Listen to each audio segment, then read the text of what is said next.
देखिए गिरिराज क्या बोलते हैं, जहन्नुम में गया है। गिरिराज टाइप के लोगों के बारे में हमको चर्चा नहीं, वो तो चुल्लू भर पानी में डूब के मर जाना चाहिए। अब संजय निषाद जी ने जिस तरीके से आग में घी डालने का काम किया, ये कितना गलत है, ये तो बहुत गलत है। जिस तरीके की भाषा का प्रयोग उन्होंने किया, नीतीश जी का इंटेंशन आप देखिए, वो तो गलत नहीं है ना। नीतीश जी जिस उम्र में है, जिस तरह की बीमारी है, तो उसके जब इंटेंशन गलत नहीं है और पहले ही प्रकरण खत्म हो गई थी, तो फिर संजय निषाद और जिस तरीके की बात ये लोग कर रहे हैं, क्या इन लोग के घर में माँ बेटी बहन नहीं है? क्या बहू नहीं है? क्या इन लोगों को लोक लाज नहीं है? क्या शर्म नहीं आता है?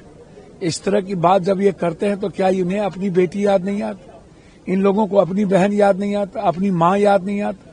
तो ये दोनों आदमी को माफी मांगना चाहिए, गिरिराज को भी और संजय निषाद जी को। नेता संजय निषाद को बर्खास्त करना चाहिए और गिरिराज से तो आप कोई उम्मीद ही मत कीजिए। आप रोपिएगा बबूल, खाइएगा खजूर, गोबर पर कितना भी घी डालिए, क्या फर्क पड़ता है? कुछ भी बोल लीजिए, उनकी आदत है, उनकी दुकान चलनी चाहिए।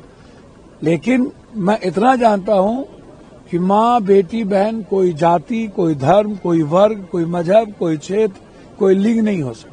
लेकिन नीतीश कुमार जी को आप एक तरीके से उनके इंटेंशन पर नहीं, मैंने सीधा कहा कि इंटेंशन गलत होता तो निश्चित रूप से नीतीश कुमार जी उस पद के लायक नहीं होते या नीतीश कुमार को क्षमा मांग। मैं समझता हूं कि नीतीश कुमार जी का इंटेंशन गलत नहीं था।